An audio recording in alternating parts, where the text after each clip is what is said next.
Hi guys, welcome back to my channel. It's been like a really long time since I posted on here, and that's because I gave birth. I gave birth literally like 4 months ago, so it's been like a long while. But I thought it would be fun to do like a get ready with me while I tell you guys my birth story. I'm gonna try my best to go into as much detail as I can, but it's not gonna be the best because the baby who needs me, so my time is super limited.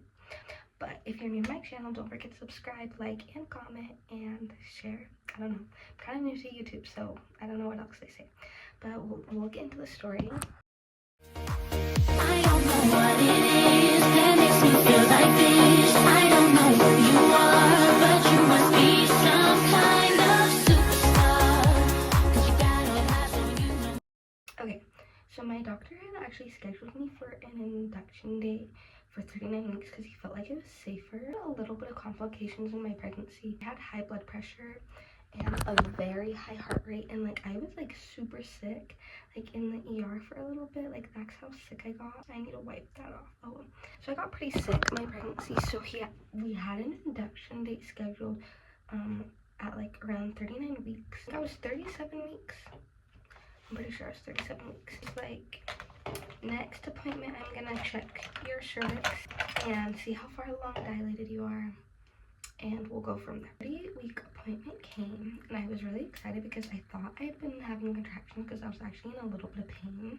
I didn't really have any labor signs, but I really wanted to go to labor on my own. I was determined I wanted to go before my induction. So we came to my appointment, and I was super excited to see how far along dilated I was. And when he checked my cervix, I was actually completely closed, which I was so mad about because I really wanted to go to labor on my own, and I just thought like I would be dilated because like I kind of was in quite a bit of pain, but I think it was just Braxton Hicks actually. He checked my cervix and he was like, yeah, you're completely closed.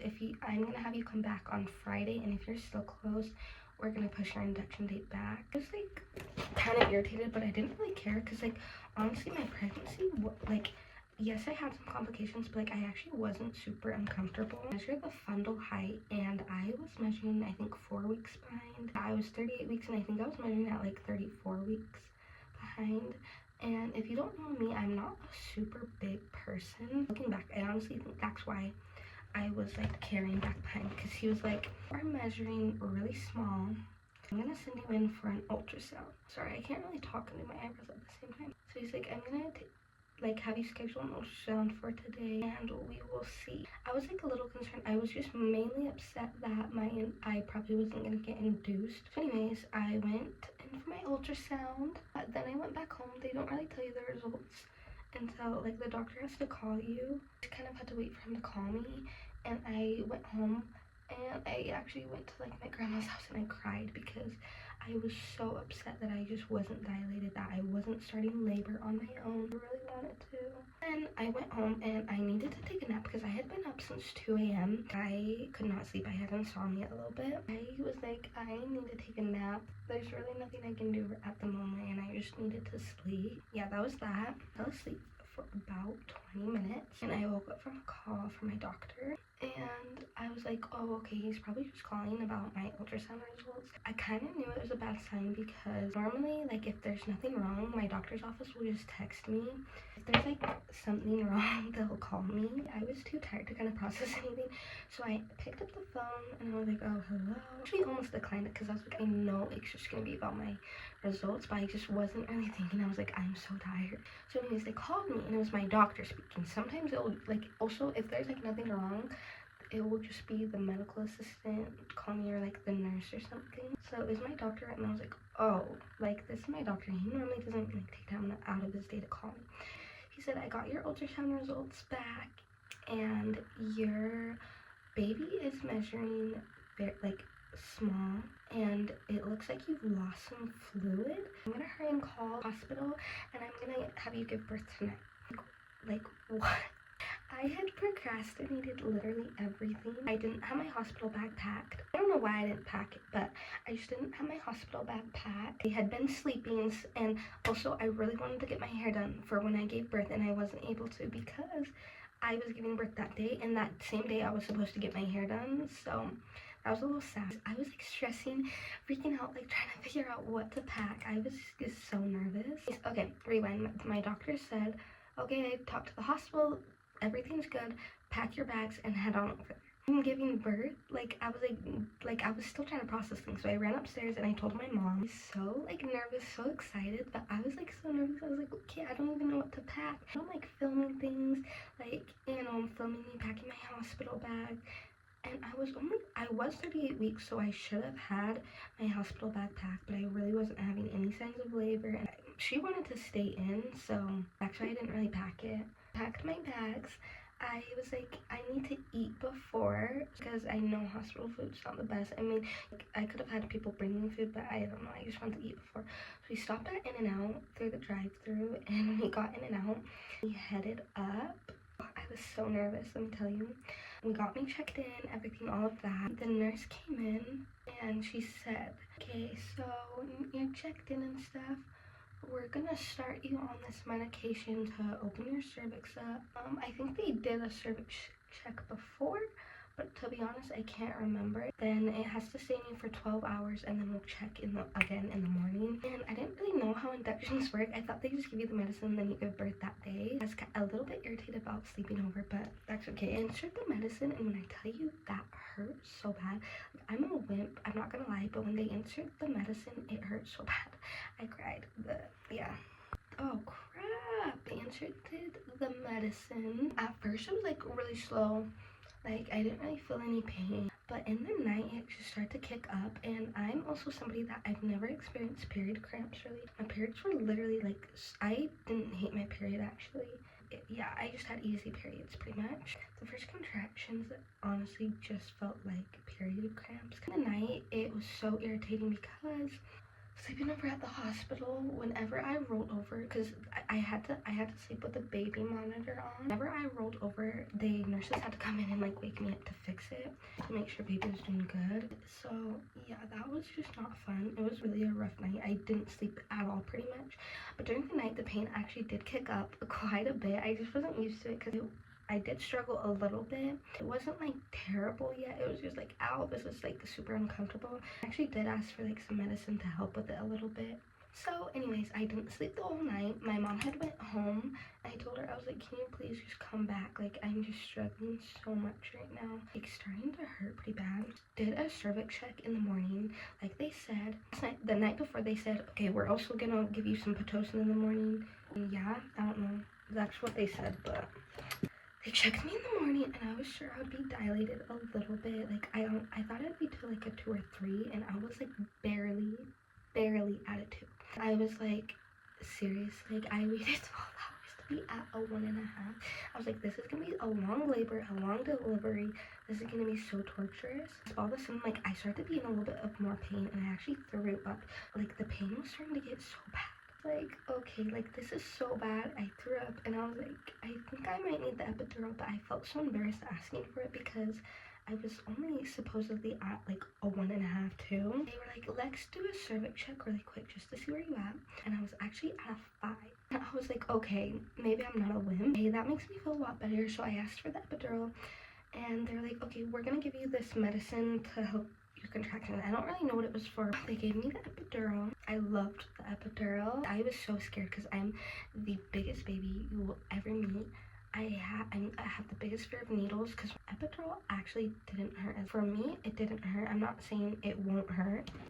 The only hard part was that one, I had to do it through some contractions, and that was the hard part, trying to stay still. He missed it the first time, so they had to do it twice, but it actually wasn't that bad. I got to lay down for my epidural, which was way nicer. So, and once I got the epidural, I was able to relax. Before, I couldn't relax at all. I was just in so much pain that I just couldn't relax. And the medicine that they were going to give me, they said that they can't give it to me anymore because they said that my contractions are too close together and they can't give me any more medicine to help with the induction, because I was already starting to go into labor on my own. And oh yeah, when I got the epidural as well, my water broke. And I go, oh, I think my water just broke, because like all this and then I felt water, but I don't know, it was like weird. My water breaking was not what I thought it was. Within an hour of getting the epidural, I went from a 5 to a 9, and I really and truly think it was just because I was able to finally relax. I know so many people that are like, oh, the epidural really slowed me down, but for me, it kick-started things so fast. And I think my mom had stepped out to like grab my sister or something, and I told her, I was like, I'm at a 9, and she was like, oh my gosh, like that's so crazy. But to go from a 9 to a 10, it did take an hour, which isn't that bad, but it just wasn't as fast as going from a 5 to a 9. Yeah, so they checked my cervix. They said, yep, your water did break, you're at a 9. Oh, okay, wait, I think when I was at a 9, I don't know what happened, but all of these nurses started coming in, and they're like, hey, like, I don't know, I was like, I don't know, something was wrong, but I don't remember what happened. And started like, they put me with an oxygen mask, and I don't know why. And they were like checking on the baby. I wonder if like her like heart rate dropped or something. I think when they told me I was at a 9, I was like, oh, like I thought I would have time, because yeah, they told me, they were like, okay, you can rest, like take a nap, like, you know, it's gonna be a while. No, I think they just checked in an hour anyways. They're like, just rest, like sleep, like it's gonna be a while. And then I was at a 9, and I was like, what the heck? I think I got a little nervous. I don't know if that dropped her heart rate or something, but they gave me they started giving me an oxygen mask. They were checking on baby, and then things were fine after that. So that was the only scary part. They had me do some practice pushes. My practice pushes, I was really worried about my endurance while pushing. That's the one thing I was worried about, because I felt like I didn't have very good endurance. Like it wasn't as hard as I thought, actually. I also didn't push for that long. The doctor came in, he was like, hey, like let's deliver this baby. I started pushing, and he was like, do you want a mirror? And I was like, no way. Do you want to like feel down there, like to see? And I was like, no, absolutely no way, because it would have freaked me out, and then I would have stopped pushing. 25 minutes later, she was born. Before she was born, I knew she was getting close, and I said, guys, just so you know, I'm crying because I'm emotional, not because I'm in pain. And I just started bawling once they like set her on her chest. But when she came out, she wasn't crying, and it freaked me out so bad. I was so scared. I was like, why isn't she crying? I kept asking them, and the nurse was like, that's why I'm here. But it took her like, I would say like 30 seconds. She wasn't like blue or anything, and like nothing was like around her neck or anything. I don't know why she wasn't crying. She just wasn't crying. So anyways, she was born. She was not as small as the doctors thought she was gonna be. I think that I was just measuring small because I'm not a very big person. She was 6 pounds, 7 ounces, 18.5 inches. So perfect. It was just so magical. Like that day, I'm filming this video just so I will never forget that day. Not that I will, but just I want to remember all the tiny details. When I was born actually late, and I was born at 5 pounds. And so I was just a smaller baby, so everybody told me, oh, you're gonna have a small baby, you're gonna have a small baby. And it's not that she was huge, but she just wasn't as small as I thought. Like on the ultrasound, it actually told me she was gonna be like 6 pounds, like, and I was like, oh, okay, like I'm not surprised. That's how I was. She didn't tear, which I was so surprised about, and I healed very nicely from postpartum. Also, biggest blessing that she was born healthy, no complications at birth. I'm honestly just so proud of myself. I did not think I could do it. Like I was like, I'm gonna be a wreck, I'm gonna be a mess. I was just so nervous, and I just did it. It didn't hurt as bad as I thought, and this is coming from literally the biggest wimp you will ever meet. I did only push for what's it called? I only pushed for 25 minutes, so like I'm not saying that giving birth doesn't hurt. I'm saying my experience of giving birth didn't hurt as bad as I thought. They told me, oh my gosh, giving birth hurts so bad, the epidural hurts so bad. And so I was just so nervous. A positive outlook on birth because I had such a positive experience. I don't get the point of scaring people before like giving birth. Like what's the point of that? And hopefully if you're gonna give birth this year, hopefully this story will help you have a more positive like outlook on giving birth. This was my first kid too, so I had just such a great experience. That is pretty much my story. Thank you guys so much for getting ready with me, and to anybody who's pregnant or going to be pregnant or giving birth this year, I hope this story helps you. Anyways, don't forget to like, comment, share, subscribe, whatever it is, and I hope you guys have a good day. Bye. and that's alright.